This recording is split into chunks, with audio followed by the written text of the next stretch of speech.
Alhamdulillah, alhamdulillahilladzi hadana lihada wa ma kunna linahtadiya laula an hadana Allah. Ashhadu an la ilaha illallah wahdahu la syarika lah wa ashhadu anna sayyidana Muhammadan abduhu wa rasuluh wa habibuh. Allahumma salli wa sallim wa barik ala Sayyidina Muhammad wa ala alihi wa sahbihi wa tabi'in wa tabi'it tabi'in wa tabi'ihim bi ihsanin ila yaumiddin. Amma ba'd. Fa ya ibadallah, usikum wa iyaya bi taqwallah, faqad fazal muttaqun.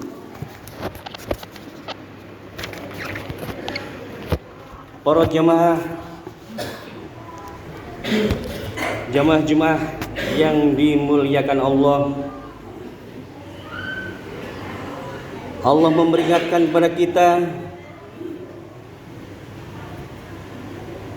agar kita selalu meningkatkan takwa kita kepada Allah, agar kita dapat hidup damai lahir batin di bumi Allah ini. Bahkan Allah memberikan kedamaian dalam diri kita, dalam keluarga kita, ketika kita sudah membangun keluarga, dan untuk selalu menjaga diri kita dan keluarga kita dari siksaan api neraka. Dan berkali-kali ayat ini disampaikan kepada atau diingatkan kepada pasangan baru.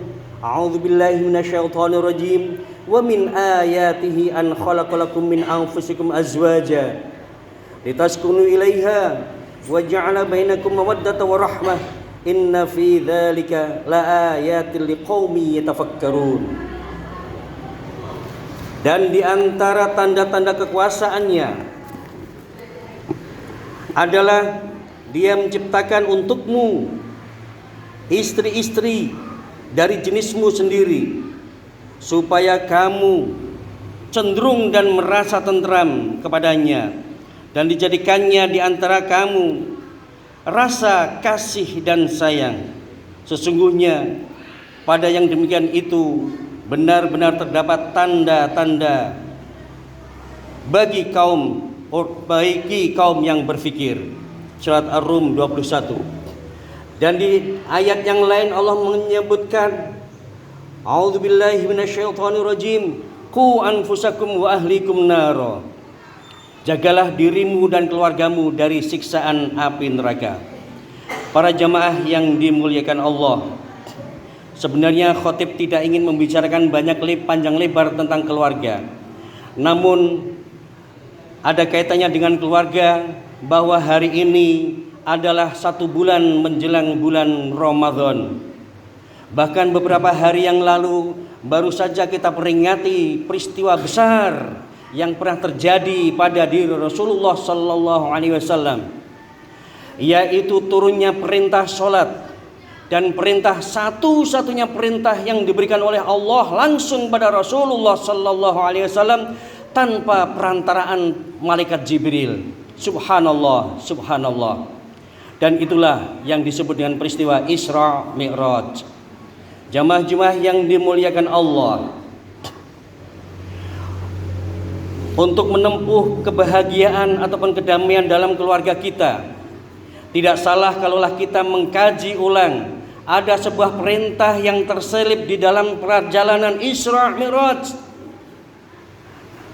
Dan bahkan di dunia medis hampir saja hal ini diselip atau disembunyikan atau tidak disebarluaskan.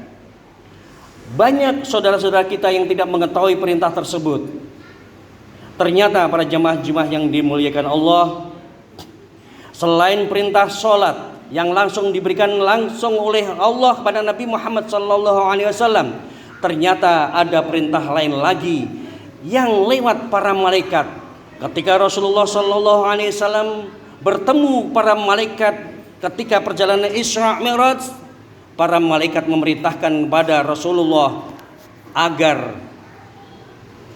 dengan kata-kata Ya Muhammad, mur ummataka bil hijamah. Wahai Muhammad, perintahkan umatmu agar supaya mau mengerjakan terapi bekam.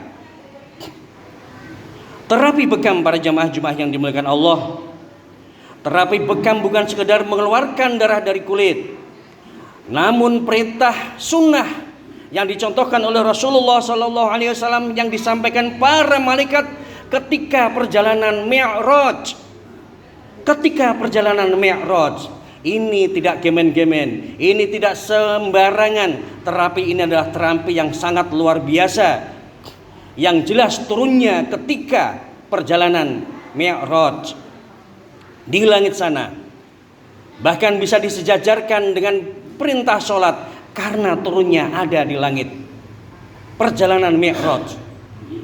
Jamaah-jemaah yang dimuliakan Allah, bagi orang Islam yang tidak mengenal yang namanya terapi bekam, inilah sangatlah naib ataupun sangatlah rugi. Karena apa? Perintah yang satu ini betul-betul menyehatkan tubuh kita, menyehatkan keluarga kita lahir dan batin.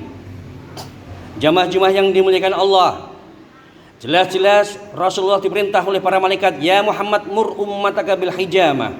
Kita perlu mengkaji lebih dalam lagi apa manfaat daripada terapi yang satu ini. Kalau kita merenungi sejenak betapa makanan yang sudah masuk, minuman yang sudah masuk ke dalam tubuh kita ternyata membawa dampak sakit yang luar biasa. Berkaitan dengan banyaknya darah yang kotor, banyaknya sampah-sampah yang menumpuk dalam tubuh kita. Kalaulah sampah ini tidak segera diambil, maka dia akan membuat penyakit yang bermacam-macam di dalam tubuh kita. Penyakit stroke diakibatkan dari peredaran darah yang tidak lancar. Penyakit hipertensi diakibatkan dari darah yang tidak lancar. Lambung yang suka asamnya selalu tinggi ataupun asam urat yang selalu tinggi, itu jelas-jelas diakibatkan dari makanan-makanan yang selama ini dikonsumsi kurang begitu sehat. Ataupun yang penumpukan sampah dalam tubuh kita tidak segera kita ambil, maka jangan kaget kalau dia akan membuat peredaran kita menjadi tidak lancar dan membuat penyakit-penyakit yang bermacam-macam. Dan Rasulullah memberikan solusi yang sangat amat ringan sekali, yaitu dengan berbekam. Bisa jadi diambil di umumuhis, di atas kepala kita, di ujung kepala kita diambil darahnya. Ternyata manfaatnya sangat luar biasa. Orang vertigo, orang sakit hipertensi, orang yang suka ngelantur pikirannya, orang epilepsi, ataupun orang yang kebanyakan malas untuk beribadah, itu pun bisa dibantu lewat bekam. Karena perlu kita ketahui, Rasulullah sudah memberikan pelajaran kepada kita bahwa yang namanya setan mampu berjalan di peredaran darah. Yajri majrad dam. Setan itu mampu berjalan di dalam perjalanan darah. Maka sangat wajar kalaulah darah itu terganggu oleh setan. Terlalu banyak setan-setan yang numpuk dalam darah, dan jika itu bersemayam dalam tubuh kita, jangan kaget kalau kita akan terpengaruhi psikologi kita, terpengaruhi mental kita, karena terlalu banyaknya setan-setan yang menumpuk dalam darah kita. Solusi yang tepat adalah berbekam. Belum lagi jika setan-setan ini menumpuk di dalam rumah kita, maka jangan kaget kalau jika suami dengan mudahnya untuk marah-marah kepada istri, ataupun seorang ayah dengan mudahnya marah-marah terhadap anak, ataupun anak punya permasalahan, suami istri punya permasalahan yang tidak kunjung selesai. Bisa jadi di dalam rumah ini terkumpul setan-setan yang selalu mengganggu kita. Jamaah-jamaah yang dimuliakan Allah, khotib menawarkan, menasihati diri khotib pribadi, khususnya umumnya para jamaah yang hadir di masjid ini, jangan tinggalkan terapi bekam. Permasalahan-permasalahan yang ada di dalam keluarga ini mungkin karena terlalu banyaknya setan-setan yang bergentayangan di dalam tubuh kita, di dalam tubuh istri kita, di dalam tubuh anak-anak kita, bahkan di dalam tempat tinggal kita. Solusinya apa?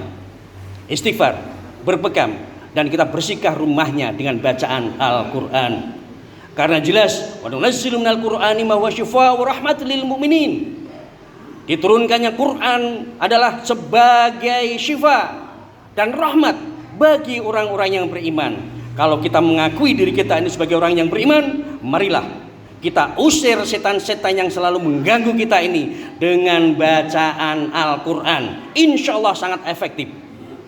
Maka jangan kaget jika para hafidh-hafidhah selalu menginginkan agar sering diadakan tahfidz, simaan, agar supaya lingkungan kita ini setan-setannya lari bergentayangan, lari meninggalkan kita, agar kita ini hidup damai, tenang, beribadah pun juga dengan tenang.